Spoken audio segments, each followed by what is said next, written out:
Hello everyone, today is still 5th of July. Now it's 20 past 3 in the afternoon Moscow time. I'm Levan Gudadze and this is my second update for the day in which I'll share all the main news that are making headlines in Russian media outlets and Russian language pages for this moment. And there are quite a few very significant developments and news that I like to share with you.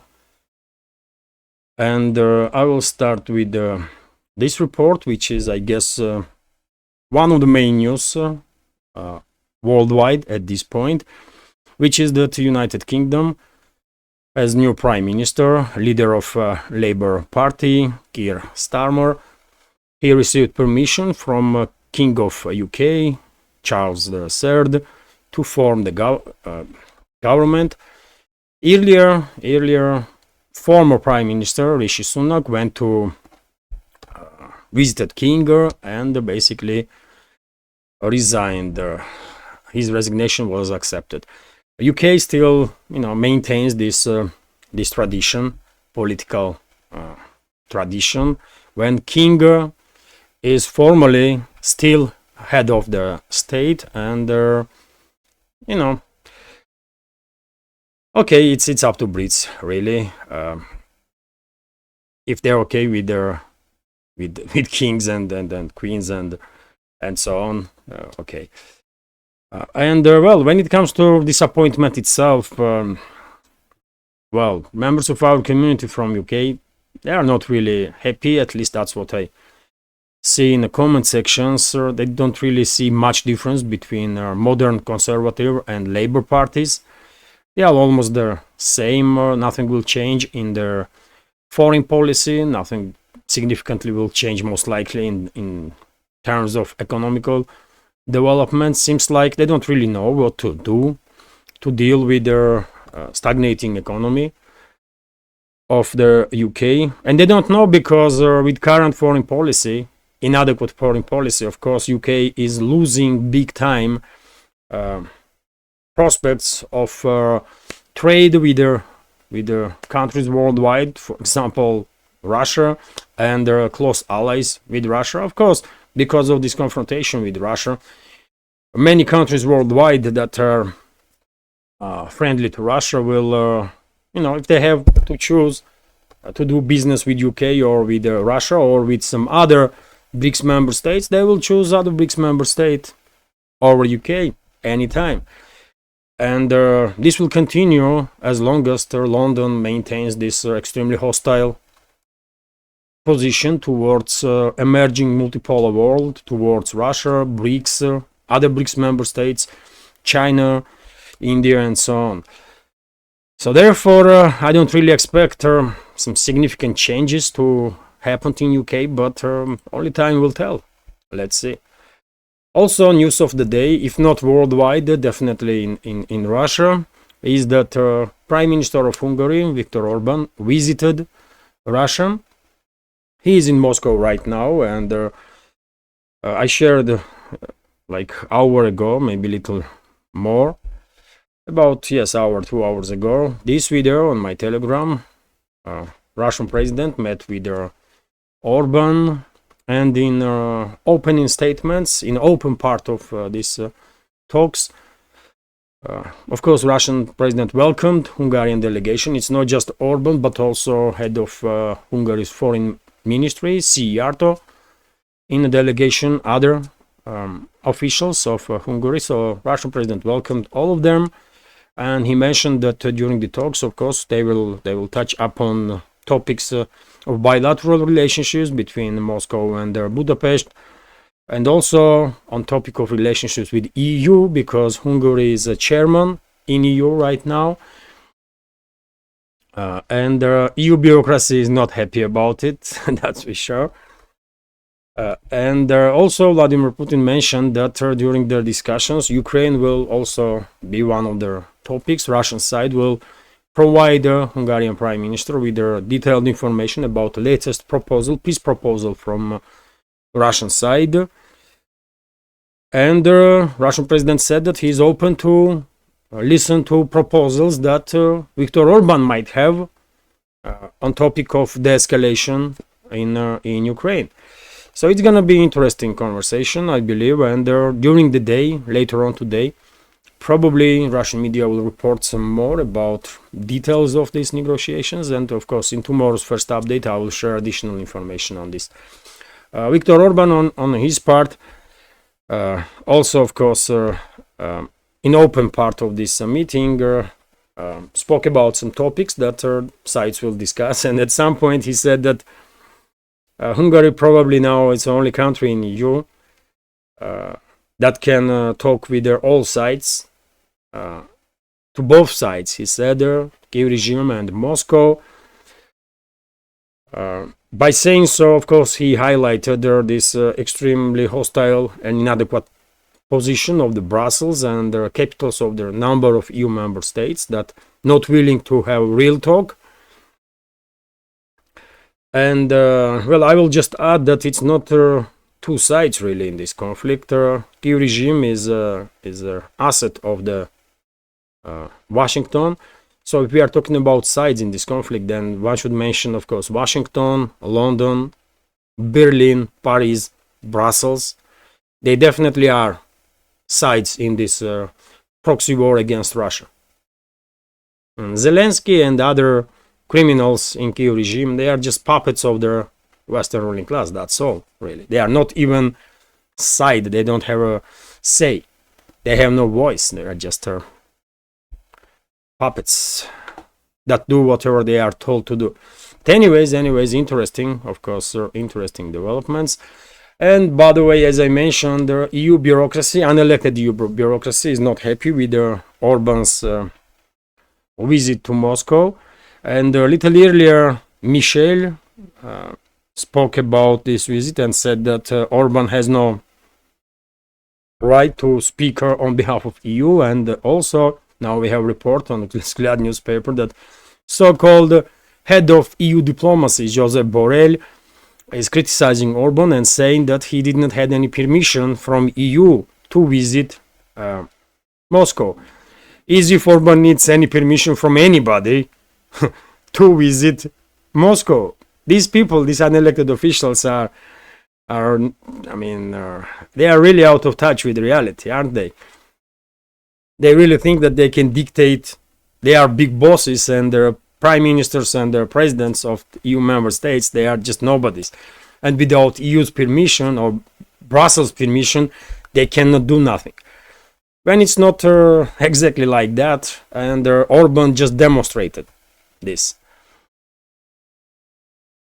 Anyways, let's continue. And TASS News Agency is reporting that Russian Defense Ministry today shared with public information about progress of special military operations summarized previous week. And according to Russian Defense Ministry, as a result of military operations in the zone of special military operation during this week, Kyiv regime lost 13,500 military personnel killed and wounded.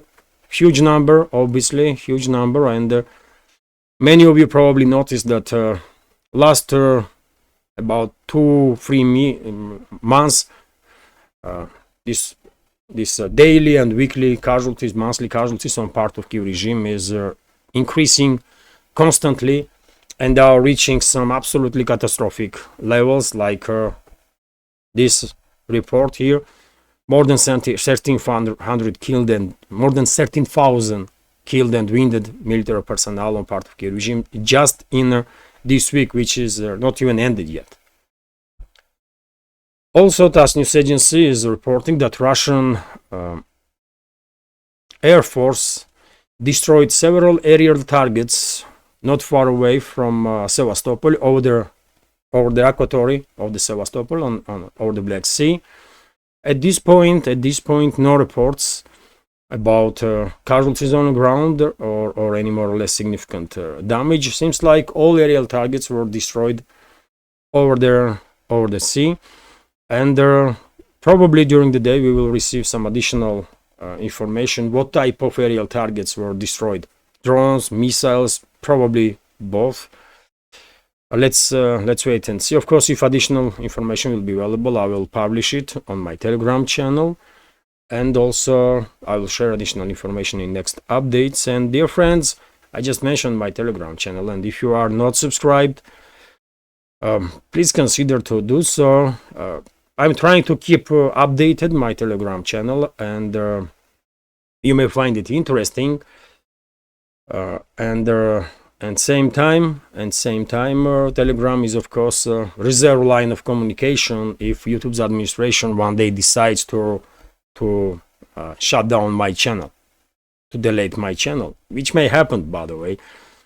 So Rumble channel, my Rumble channel, and my Telegram channel definitely can be, and there are basically reserve lines of communication. And while I'm talking about my channels, I just uploaded a few hours ago new little extra content on my Patreon page and also on my Boosty page. It's about Pavilevskaya Plaza on Pavilevskaya Square, underground shopping mall. It's relatively new, and I never been there. I went first time like a few days ago, and I just make short video about it. Something different for Patreon and Boosty community, because we all need something different time to time, just as a break, because all of us are mainly concentrated on news, and it may be tiring sometimes or depressing, this news, because usually, unfortunately, quite often news is main news worldwide is not really optimistic one. So yes, I mean, you can subscribe to my Patreon and Boosty channel, by the way. That will be great support of my work, of course.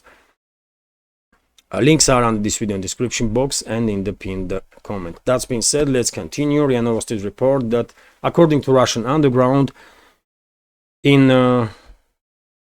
according to coordinator of the Russian underground in Nikolaev region, Sergei Lebedev, Russian forces conducted a precise strike in Odessa region on a point of concentration of the foreign mercenaries and some weapon systems, including naval drones. And well, according to Sergei Lebedev, this strike was precise. This strike happened yesterday, by the way, and I reported about strike itself, but details were unknown. And now we have at least little more information that point of concentration of foreign mercenaries, British mercenaries to be more precise, by the way, was targeted, and also warehouses where these British mercenaries were storing some weapon systems that they were using against Russia. No precise information about casualty numbers among British military personnel. This is military personnel of UK, by the way. They are disguised as mercenaries, but we all understand that this is military personnel of UK. And no precise information about casualty numbers among them, but according to Russian partisans in the region, strike was very effective. Also, by the way, TASS news agency is reporting that in Kyrgyzstan, local law enforcement offices thwarted their coup attempt.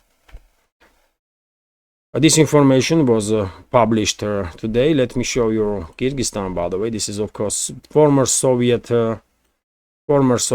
Republic. This is Kyrgyzstan, by the way. This republic here, Bishkek is the capital.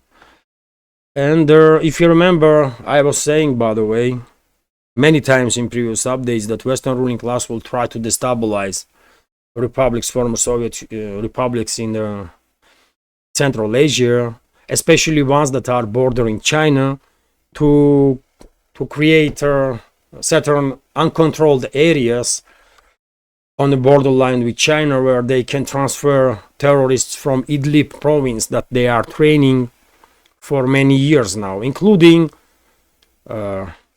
terrorists from northern western parts of China, where Uyghurs, for example, Uyghur minorities are living. And there are reports that at least several thousand Uyghurs, Chinese Uyghurs, are undergoing training in Idlib province under strict control of CIA and some other Western secret services. And also Turkey was involved, but lately there is clearly tensions between these terrorist groups and the Turkish militaries in their area. There was clashes in last several days. So if we take a look at the map where Kyrgyzstan is, just look at this, man.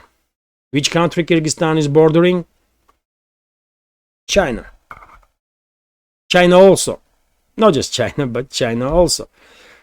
And Kyrgyzstan is constantly, by the way, constantly under threat of destabilization. Western ruling class already conducted several rose revolutions. They did not manage to achieve whatever they wanted. They are constantly trying to do this regime change operations in Kyrgyzstan, and I would not be surprised at all if in upcoming several months there will be another attempt to overthrow current government in Kyrgyzstan and to destabilize this republic, and also neighboring former Soviet republics, by the way, also, especially Kazakhstan. That's the main goal for Western ruling class, as I understand, to destabilize Kyrgyzstan and Kazakhstan, and then use territories of these republics as a jumping point for terrorists that Western secret services are training in different parts of the world, but mainly of course in Idlib province of Syria. And on the map, by the way, this is area, this blue colored area is Idlib province, which is not yet controlled by government forces of Syria. And that's where these training camps are located of terrorists that are, CIA's training camps, basically, and MI6s. So yes, this is important development. It is good to know that at least for now, Kyrgyz law enforcement agencies managed to neutralize this threat. But well, Western ruling class not going to stop, and I'm quite sure behind any of these attempted coups, there is always you can trace CIA, by the way, almost every single time. Zglyad newspaper is reporting that President of Turkey, Recep Tayyip Erdogan, plans to invite President of Syria, Bashar al-Assad, and President of Russia, Vladimir Putin, to Turkey to discuss situation in Syria, to discuss trilateral relations, let's say. And this is also interesting because, as I just said, by the way, in Idlib province in recent days there was serious clashes between local armed groups and Turkish forces, and also pro-Turkish groups. And maybe Ankara wants to get rid of Idlib province, maybe it will be more safer for Ankara and more practical if Syrian army will establish control over their Idlib province. And maybe that's exactly what is going to be discussed if this meeting will happen, if this meeting will take place. Because one should keep in mind that Turkey also has issues with the Kurdish armed forces that are operating in the northern eastern parts of Syria, and also in Iraq and Turkey itself. And therefore I can see why Ankara may want to get rid of Idlib, because it's just too much stress on Turkish armed forces. Let's see how the situation develops. And also, by the way, Turkish president, while talking about bilateral relationships with Russia, yesterday this was, I believe, on the sidelines of summit of Shanghai Cooperation Organization in Astana, Kazakhstan. Erdogan said that Turkey wants to increase bilateral trade with Russia up to 100 billion, which is, well, I don't think Moscow will be against it. Moscow will be for increasing trade. It all depends on Turkey, really, how much Turkish economy, Turkish businesses will manage to withstand Western pressure, because we all know that Western ruling class is demanding from Turkey on regular basis to cut any economical cooperation with Russia at all, which will be devastating for Turkish economy, obviously, which is already experiencing, quite difficult times.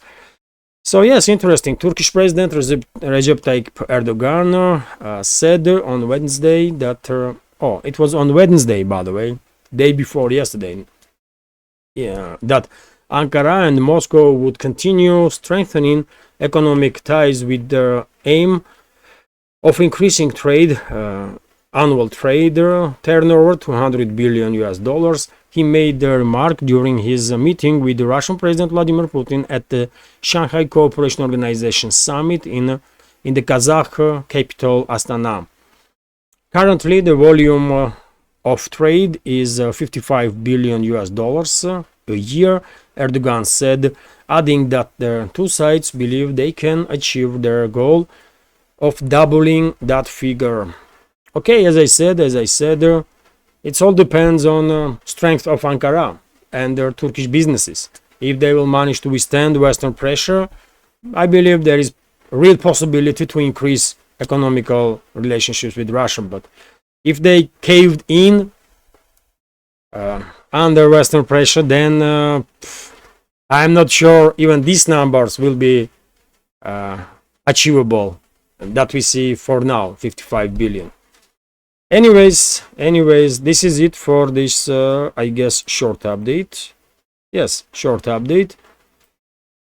Hopefully you will find this video somewhat interesting, informative, and useful. And if so, please click that like button and leave some commentary just about anything. This is the only way we can somehow influence algorithm, or at least try. Likes and comments, and if you can, please share information about my channel with your friends in real life or on internet with on the platforms that you are actively using. And yes, this is it. If you like this channel, if you want to support, you can do it. All the links are under this video in the description box and pinned comment. And well, before I go, let me thank you all, dear friends. Let me thank we reached 27,000 just about an hour ago. Our community on YouTube reached 27,000, which is only possible because of your attention and support. So I'm truly grateful. Thank you. I will end this video now. Have a great day and see you tomorrow.